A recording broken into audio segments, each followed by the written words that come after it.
Assalamualaikum warahmatullahi wabarakatuh. Selamat berjumpa kembali dengan saya di channelnya Oban Robandi Menjalin Cerita. Oke, bagaimana kabar hari ini? Mudah-mudahan Allah Subhanahu Wa Taala senantiasa memberikan kesehatan dan kemudian memberikan keberkahan untuk kita semuanya. Amin ya Allah ya Rabbal Alamin. Nah, oke sobat, pada kesempatan kali ini saya ingin berbagi informasi gitu ya.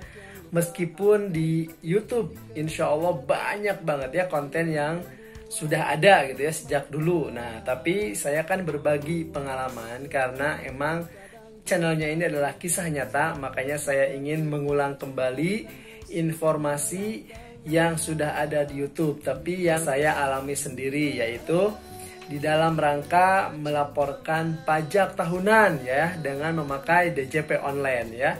Bagaimana caranya? Nah, ikuti terus channelnya Oban Robandi untuk Anda semuanya ya. Assalamualaikum warahmatullahi wabarakatuh. Oke, setelah berada di beranda Google, maka ketikkan saja DJP online, maka akan timbul seperti ini. Kemudian kita klik.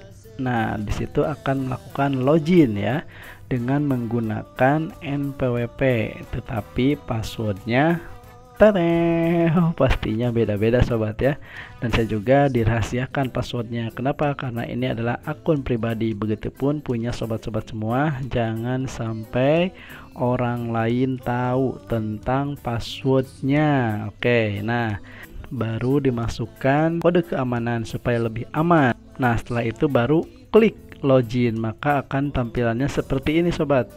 Ada dashboard, profile, bayar, lapor, layanan. Karena perlu lapor, maka kita klik lapor. Maka di sini ada tampilan seperti ini sobat.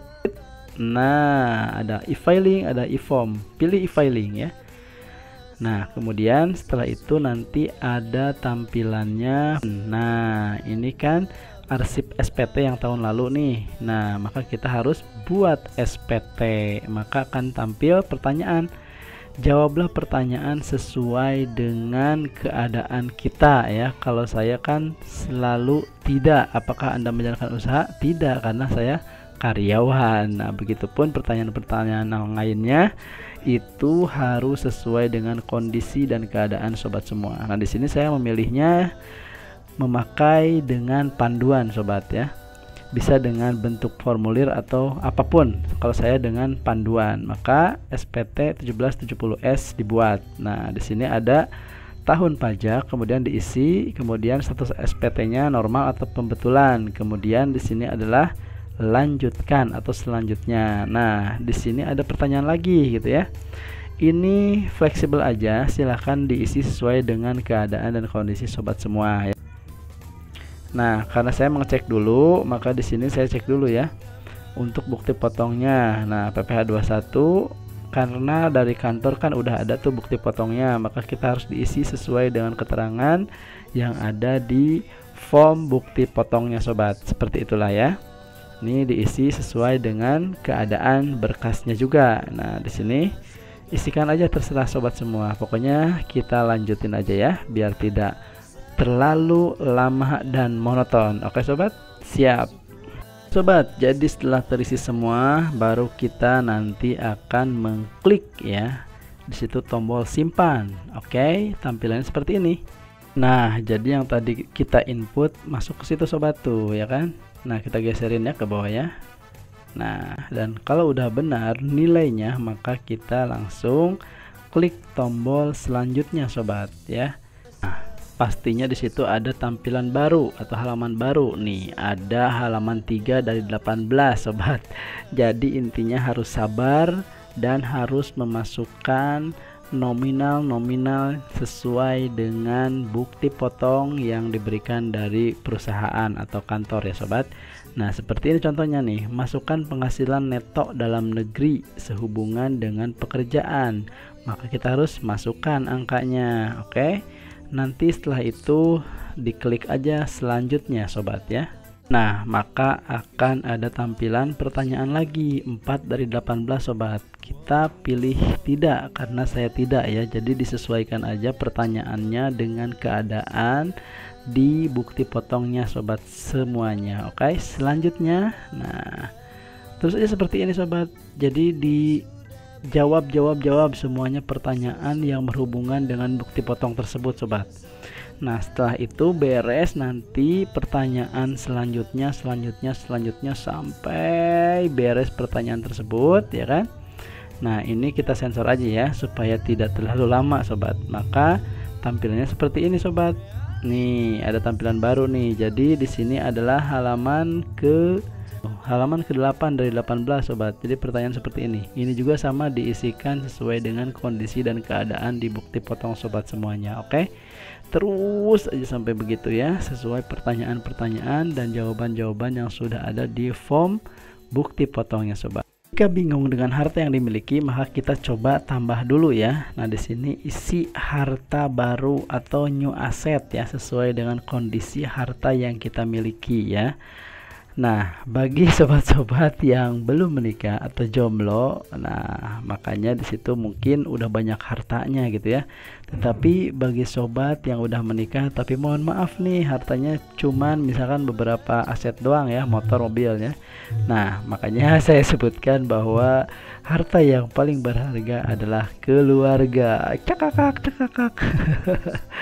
Nah, sobat, ini diisikan sesuai dengan kondisi yang ada yang kita miliki ya, baik itu nanti ada hutang ataupun apa, kita sebutkan aja kalau mau dilaporkan. Seperti saya nih gitu ya, harta yaitu adalah rumah atau tempat tinggal, maka kodenya harus sesuai dengan kondisi yang kita miliki sobat.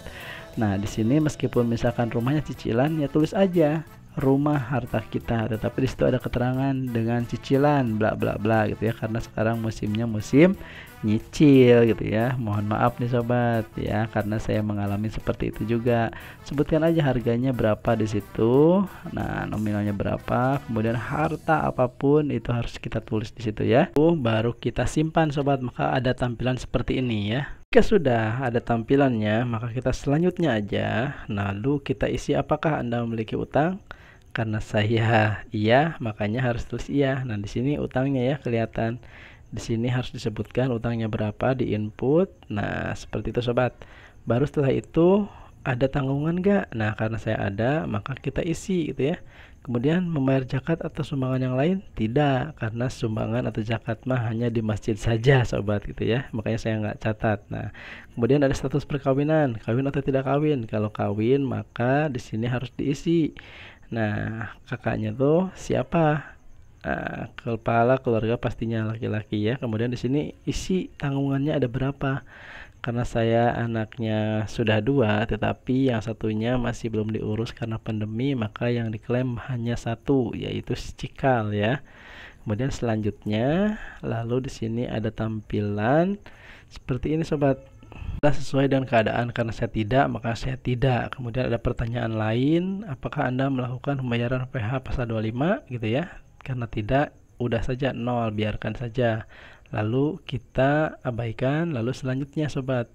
Nah setelah itu langsung muncul nih yang tadi kita input itu ya, seperti ini tampilannya tuh ya kan, perhitungan pajak penghasilan atau PPH itu otomatis sobat, dan dicek lagi nominalnya apakah sudah benar semuanya dengan form bukti potongnya atau masih ada kekeliruan. Kalau udah oke, maka langsung saja klik selanjutnya. Tapi kalau misalkan belum oke datanya, maka harus direvisi lagi. Nah ya, lalu kemudian proses kurang atau lebih bayar, karena saya tidak maka klik selanjutnya. Oke, nah di sini baru kita harus menyetujui nih, dengan menyadari sepenuhnya bla bla bla bla, baca sendiri ya. Maka saya setuju, lalu klik selanjutnya. Nah di sini adalah tampilan SPT-nya yang akan dikirimkan melalui email ataupun nomor telepon atau nomor HP. Lalu di sini ada tombol ya di sini. Nah, di sini itu adalah ambil kode verifikasi. Nah, ketika diklik ada pilihan. Di sini ada nomor telepon atau email. Karena saya pakai email makanya klik email. Lalu oke, jangan cancel ya. Sukses ya sobat. Setelah itu tunggu di email apakah ada yang masuk atau belum notifikasi dari pajak. Jika udah ada notifikasi, maka kita harus masukkan kodenya di situ tuh. Server. Nah, ini kodenya ya. masukkan saja nanti. Setelah itu baru di oke. Nah, inilah tampilannya sudah jadi ya sobat. Demikian yang dapat saya sampaikan, mudah-mudahan bermanfaat bagi kita semua. Jika berkenan silahkan seperti biasa. Oke, terima kasih atas perhatiannya. Assalamualaikum warahmatullahi wabarakatuh.